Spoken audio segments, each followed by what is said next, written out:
පළවෙනි එක මඩ ගන්න කලින් ඉස්සලා කියන්න ඕනේ මම වාසනාවන්තයි උඹ වගේ යාළුවෙක් හම්බෙච්ච එක ගැන.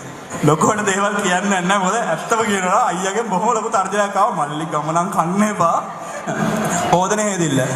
නංගියේ හොද්ද ඇඳි ගන්නකොට හැන්ද එළියෙන් තියන්න බා මූ දැක්ක ගමන් ඒක අරන් හොදනවා. කෙසල්ගේ මෙට්ටි ඇස්සේ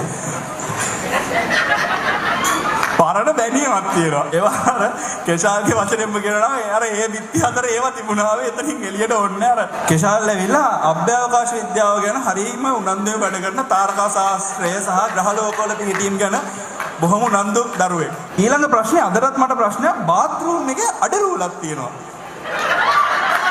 මම කියන්නේ එකම දේ. ආදරය සහ ප්‍රේමය සහ විවාහය සහ ඔය කියන බැඳීම කියන්නේ එකම එක දෙයයි ඕක මත ඔතන තීරණය වෙන්නේ. අද රැයට කන්නේ මොනවද කියන ප්‍රශ්නේ ඉඳන් අපි දැන් ළමෙක් හදමුද කියන ප්‍රශ්නේ වෙනකන් සියලුම ප්‍රශ්න සියලුම හිතට දැනෙන හැමදේම කතා කරන්න. මචං කෙෂාල් සුබණී පට්ට ආදරේ වෙන කමෙන්ට් එකකට වඩා මට කියන්න තියෙන පට්ට ආදරේ කියලා විතරයි. Thank you. අයිබෝන් වෙල්කම් ස්පීච් එකේ මම කතාව ඉවර කරේ ආයෙත් හමු වෙමු කියලා. හිතන්නේ මේකේ ආයෙත් හමු වෙමු වෙන්නේ නැති නමුත් වාරණ රාශියකට රැඟුම් පාලක මණ්ඩලයේ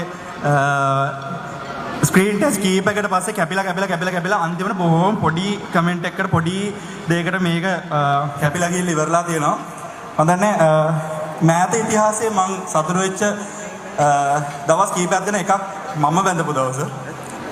ඒකත් ඒක මුලින්ම කියලා ඉන්න ඕනේ මොකද එදා මම සතුටු වෙච්ච හේතු කීපයක් තියෙනවා. එකක් මම බැන්ද එක දෙක කෙෂාල්ට මයික් එක හම්බ නොවෙච්ච එක.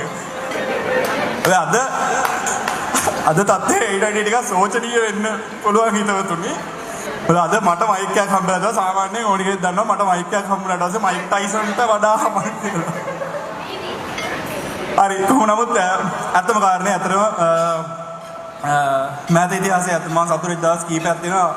එකක් ඒක තව පර්සනල් දේවල් කීපයක් පස්සේ ඊට පස්සේ මගේ අතිජාත මිත්‍රයා මනමාලයක් වෙලා බොහොම අමාරු ඇග්‍රීමන්ට් එකක් බොහොම අමාරු ප්‍රොජෙක්ට් එකක් බාරගත්ත දවස් අපි ඔෆිස් එකේ ඉන්න මමුලි බංගන කියලා ඉන්න කැෂාල මට හම්බෙන්නේ 2017 විතර නේද ඒ කාලේ අතර වෙලා අපි දෙන්නම වෙලා කිලෝ 50කට වඩා අඩු අපි දැන් මෙෂර්මන්ට් අර